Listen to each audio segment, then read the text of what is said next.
Firman Tuhan yang datang kepada Nabi Yeremia tentang bangsa-bangsa. Mengenai Mesir, terhadap tentara Firaun Neko, Raja Mesir, yang berkemah di tepi sungai Efrat dekat Karkemis dan yang dipukul kalah oleh Nebukadnezar Raja Babel dalam tahun yang keempat pemerintahan Yoyakim bin Yosia Raja Yehuda. Siapkanlah perisai besar dan perisai kecil, dan majulah untuk bertempur.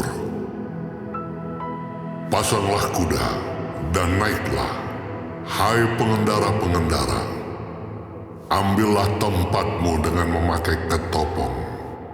Tajamkanlah tombakmu, pakailah baju zirahmu. Mengapa kulihat mereka terkejut, mundur ke belakang? Pahlawan-pahlawan mereka terpukul kalah, lari kocar-kacir tanpa menoleh.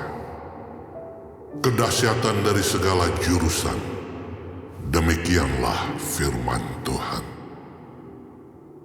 Orang yang tangkas tidak dapat melarikan diri, pahlawan tidak dapat meluputkan diri.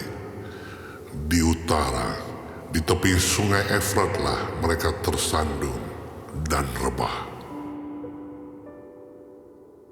Siapakah ini yang meluas seperti sungai Nil, dan yang airnya bergelora seperti sungai-sungai?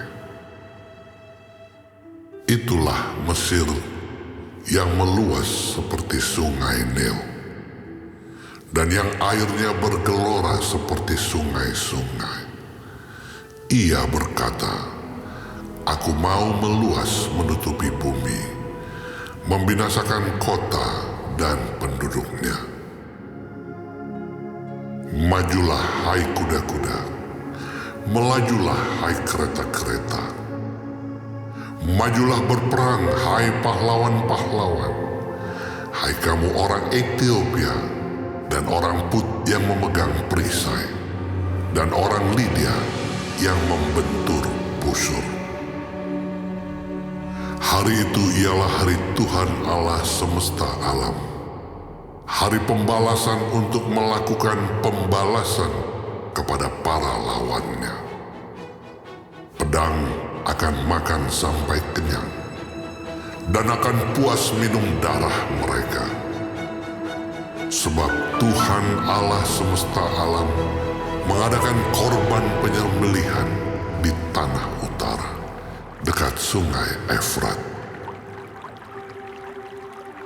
Pergilah ke Gilead mengambil balsam, hai anak Dara, putri Mesir. Sia-sia engkau memakai banyak obat, kesembuhan tidak akan kau dapat. Bangsa-bangsa telah mendengar tentang celamu. Bumi telah penuh dengan teriakmu, sebab pahlawan yang satu tersandung kepada pahlawan yang lain. Keduanya rebah bersama-sama. Firman yang disampaikan Tuhan kepada Nabi Yeremia tentang datangnya Nebukadnezar Raja Babel untuk memukul kalah tanah Mesir. Beritahukanlah di Mesir, dan kabarkanlah di Migdol. Kabarkanlah di Memphis dan di Tahpanes. Katakanlah, ambillah tempat dan bersiaplah, sebab sekitarmu habis dimakan pedang. Mengapa Apis melarikan diri? Tidakkah sanggup sapi jantanmu bertahan? Sungguh, Tuhan telah menundukkan dia. Banyak daripadamu yang tersandung dan rebah. Mereka berkata seorang kepada yang lain, "Marilah kita pulang kepada bangsa kita, ke negeri kelahiran kita, untuk mengelakkan pedang yang merajalela ini." Sebutlah nama Firaun, Raja Mesir, tukang ribut yang membiarkan kesempatan berlalu. Demi aku yang hidup, demikianlah firman Raja yang namanya Tuhan semesta alam. Ia akan datang seperti gunung Tabor yang menjulang di antara gunung-gunung lain, seperti gunung Karmel yang menganjur ke laut.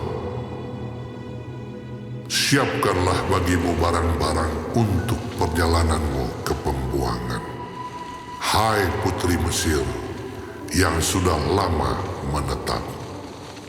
Sebab Memphis akan menjadi sunyi sepi, dijadikan reruntuhan yang tidak berpenduduk lagi.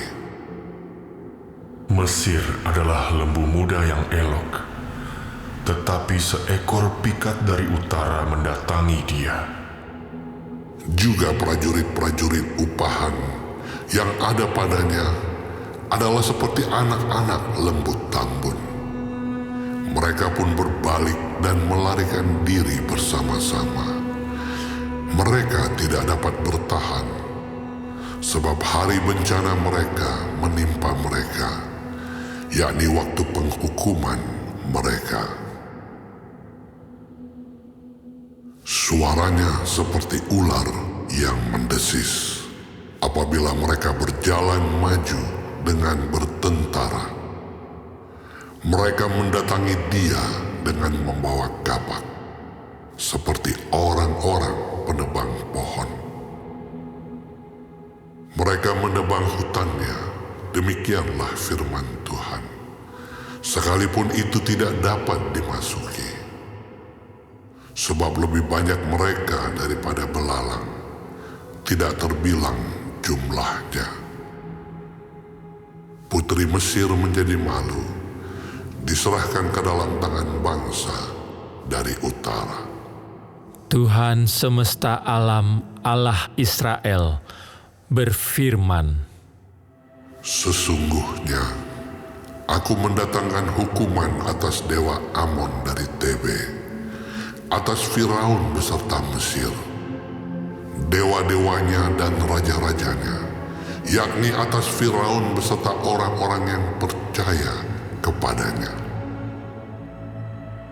Aku akan menyerahkan mereka ke dalam tangan orang-orang yang berusaha mencabut nyawa mereka, yakni ke dalam tangan Nebukadnezar, Raja Babel, dan para pegawainya.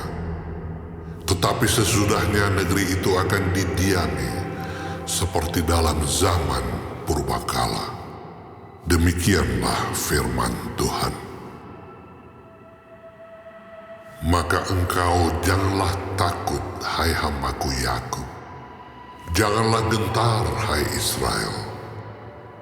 Sebab sesungguhnya aku menyelamatkan engkau dari tempat jauh, dan keturunanmu dari negeri pembuangan mereka.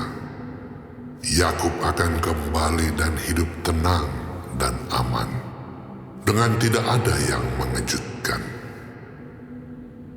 Maka engkau janganlah takut, hai hambaku Yakub. Demikianlah firman Tuhan. Sebab aku menyertai engkau. Segala bangsa yang keantaranya engkau kucerai-beraikan akan kuhabiskan. Tetapi engkau ini tidak akan kuhabiskan. Aku akan menghajar engkau menurut hukum, tetapi aku sama sekali tidak memandang engkau